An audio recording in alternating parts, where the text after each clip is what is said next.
നിങ്ങൾക്ക് മുമ്പിൽ ഇപ്പോൾ വന്നിട്ടുള്ളത് നിങ്ങൾ എപ്പോഴും കോമൺ ആയിട്ട് എപ്പോൾ ലൈവിൽ വന്നു കഴിഞ്ഞാലും അല്ലെങ്കിൽ എന്തെങ്കിലും ഒരു വീഡിയോ ഇട്ട് കഴിഞ്ഞാലും ഒക്കെ കോമൺ ആയിട്ട് വന്ന് ചോദിക്കുന്ന ഒരു ക്വസ്റ്റ്യൻ്റെ ആൻസർ ആയിട്ടാണ്. പക്ഷേ നമ്മുടെ ക്രിസ്മസ് എക്സാമിന് പ്രോഗ്രാംസ് ചോദിക്കും അല്ലേ? ഈ ഒരു ക്വസ്റ്റ്യനാണ് നിങ്ങൾ എല്ലാവരും എപ്പോഴും മിസ്സിൻ്റെ അടുത്ത് ചോദിക്കുന്ന ഒരു കാര്യം. അപ്പോൾ നമ്മുടെ ക്രിസ്മസ് എക്സാമിന് പ്രോഗ്രാംസ് ചോദിക്കും. നിങ്ങൾ എല്ലാവരും ഇതൊരു പേടിയോടുകൂടി ആയിരിക്കും ചോദിക്കുന്നത് അല്ലേ? കാരണം നമ്മൾ +1 ലാബ് ഒന്നും ചെയ്യുന്നില്ല, +2 എത്തി കുറച്ചും കൂടെ വലിയ കുട്ടികളൊക്കെ ആകുമ്പോഴാണ് നമ്മൾ ഈ പ്രോഗ്രാംസ് ഒക്കെ ചെയ്ത് തുടങ്ങുന്നത്.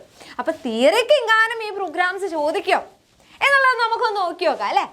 യെസ്. അപ്പോൾ മിസ് കുറച്ച് ക്വസ്റ്റ്യൻ പേപ്പേഴ്സ് ഒക്കെ എടുത്ത സമയത്ത് നമുക്ക് മനസ്സിലായ ഒരു കാര്യം, അതായത് നമ്മളോട് ക്വസ്റ്റ്യൻസ് ചോദിക്കില്ല എന്നൊന്നും നമുക്ക് പറയാൻ പറ്റില്ല. കാരണം നമ്മൾ കമ്പ്യൂട്ടർ സയൻസ് സ്റ്റുഡൻസ് ആണ്, പ്രോഗ്രാമിൻ്റെ സ്ട്രക്ചറൊക്കെ പഠിക്കുന്നുണ്ട്. അപ്പോൾ എന്തായാലും നമുക്ക് സിമ്പിളായിട്ടുള്ള പ്രോഗ്രാംസ് ഒക്കെ എഴുതാൻ അറിഞ്ഞിരിക്കണം അല്ലേ? അപ്പോൾ നമ്മൾ ബുദ്ധിമുട്ടിക്കുന്ന വലിയ ചോദ്യങ്ങളൊന്നും നമ്മളോട് ചോദിക്കില്ല. നമ്മുടെ ടെക്സ്റ്റ് ബുക്കിൽ പഠിക്കുന്ന സിമ്പിളായിട്ടുള്ള വളരെ ഈസി ആയിട്ട് നിങ്ങൾക്ക് ആൻസർ ചെയ്യാൻ പറ്റുന്ന രീതിയിലുള്ള ക്വസ്റ്റ്യൻസ് മാത്രമേ നിങ്ങളോട് ചോദിക്കുള്ളൂ. ഓക്കെ, അപ്പോൾ നമുക്കൊന്ന് നോക്കി നോക്കാം. മക്കളെ 2017 ഒരു 3 മാർക്കിന് നമ്മളോട് ചോദിച്ചിട്ടുള്ള ഒരു ക്വസ്റ്റ്യൻ ആണ്.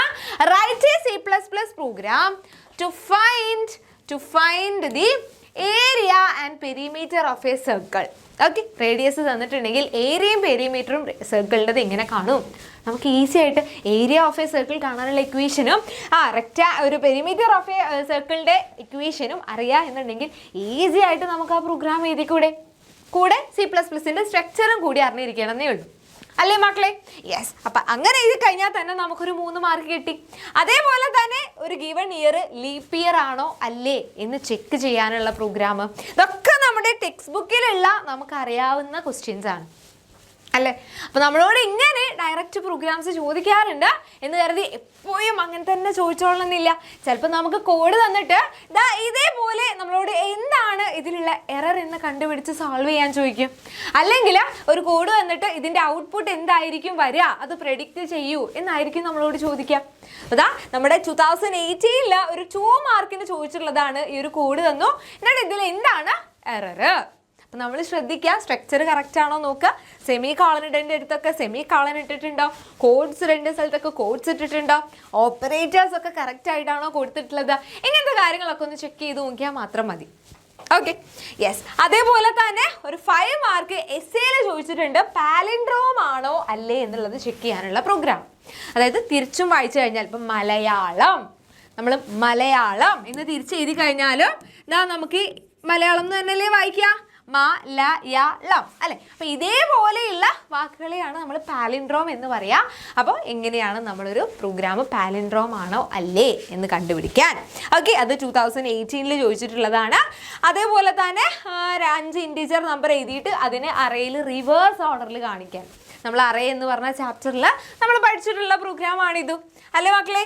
യെസ്. പിന്നെ നമ്മളോട് 2019 ചോദിച്ചിട്ടുള്ളതാണ് മെട്രിക്സിൽ നിന്നൊരു ക്വസ്റ്റ്യൻ. മെട്രിക്സിൽ നമ്മൾ ഒരുപാട് പ്രോഗ്രാംസ് കാണാറുണ്ട്, പക്ഷെ അത് അങ്ങനെ ചോദിച്ച് കാണാറില്ല. വളരെ ഇമ്പോർട്ടൻ്റ് എന്നൊന്നും നമുക്ക് പറയാൻ പറ്റില്ല. പക്ഷേ 2019 എസ്സേ പോർഷനിൽ ചോദിച്ചിട്ടുണ്ട്. ഓക്കെ, ഇവിടെ നമ്മളോട് എങ്ങനെയാണ് ഇതിവിടെ ഡിക്ലെയർ ചെയ്യാൻ ചോദിച്ചു. അതേപോലെ തന്നെ എലമെൻറ്റിനെ പ്രിൻ്റ് ചെയ്യാൻ, ലാസ്റ്റ് എലമെൻറ്റിനെ പ്രിൻ്റ് ചെയ്യാൻ, അതേപോലെയുള്ള ഓരോന്നിനുമുള്ള കോഡ് എഴുതാനാണ് നമ്മളോട് പറഞ്ഞിട്ടുള്ളത്. അല്ലാതെ കംപ്ലീറ്റ് പ്രോഗ്രാം എഴുതണമെന്നില്ല. Write C++ code for the following requirements, ഇതായി പറഞ്ഞിട്ടുള്ള കാര്യങ്ങൾക്കൊക്കെ നമുക്ക് ഓരോ കോഡുകൾ എഴുതാൻ വേണ്ടിയിട്ടാണ് പറഞ്ഞിട്ടുള്ളത്. ഓക്കെ, അപ്പോൾ ഇതൊക്കെയാണ് നമ്മളോട് പല വർഷങ്ങളിലായിട്ട് ചോദിച്ചിട്ടുള്ള ക്വസ്റ്റ്യൻസ്. അപ്പം കഴിഞ്ഞ വർഷം നോക്കുകയാണെങ്കിൽ നമ്മളോട് ചിലപ്പോൾ പ്രോഗ്രാം ചോദിച്ചിട്ടുണ്ടാവില്ല. അപ്പോൾ പ്രോഗ്രാംസ് ചോദിക്കാത്ത വർഷങ്ങളും ഉണ്ട് എന്ന് കരുതി നമുക്ക് പ്രോഗ്രാംസ് ചോദിക്കുകയില്ല എന്നൊന്നും നമുക്ക് പറയാൻ പറ്റില്ല കേട്ടോ. ഓക്കെ, അപ്പോൾ ചോദിച്ചു കഴിഞ്ഞാൽ നമുക്ക് ആൻസർ ചെയ്യാൻ പറ്റണം. ഈസി ആയിട്ടുള്ള ഇതിലിപ്പോൾ കണ്ട ഇതുപോലെയുള്ള പ്രോഗ്രാംസ് മാത്രമേ നമ്മളോട് ചോദിക്കുകയുള്ളൂ. ഓക്കെ, അപ്പോൾ ആ ഒരു ക്വസ്റ്റ്യൻ്റെ ആൻസർ നിങ്ങൾക്ക് എല്ലാവർക്കും കിട്ടിയല്ലോ. പ്രോഗ്രാംസ് ചോദിക്കാം. ഓക്കെ, ചോദിക്കാതെയും ഇരിക്കാം, പക്ഷെ ചാൻസ് ഇല്ല, അതായത് ഒരിക്കലും ചോദിക്കില്ല എന്ന് നമുക്ക് പറയാൻ പറ്റില്ല. Okay, yes. അപ്പോൾ നിങ്ങൾക്ക് എല്ലാവർക്കും ഈസി ആയിട്ട് തന്നെ നമ്മുടെ ഈ ഒരു ക്രിസ്മസ് എക്സാം എഴുതാനായിട്ട് പറ്റും. അപ്പോൾ അതിനായിട്ട് നമ്മുടെ എക്സാമിനർ നിങ്ങളുടെ കൂടെ തന്നെ ഉണ്ടാവും.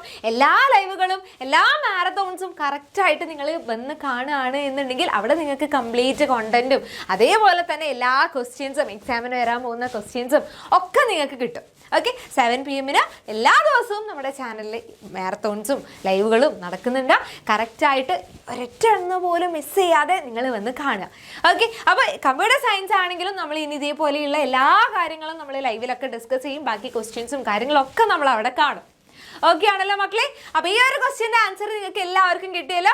അപ്പോൾ ഈ പ്രോഗ്രാമുകളൊക്കെ നിങ്ങൾക്ക് ചെയ്യാൻ പറ്റും എന്ന് മിസ്സിന് ഉറപ്പാണ്. ഇനി നിങ്ങൾക്ക് ഈ കണ്ടിട്ടുള്ള ഈ പ്രോഗ്രാംസ് ഒക്കെ എങ്ങനെയാണ് ചെയ്യുക എന്നുള്ളത് നിങ്ങൾക്ക് വേണം, മിസ്സേ അങ്ങനെ ഒരു വീഡിയോ വേണം എന്നുണ്ടെങ്കിൽ നിങ്ങൾ താഴെ ഒന്ന് കമൻറ്റ് ചെയ്താൽ മതി. മിസ് അത് നിങ്ങൾക്ക് ഒരു വീഡിയോ ആയിട്ട് ഈ പ്രോഗ്രാംസ് മാത്രമായിട്ട് ചെയ്തു തരും.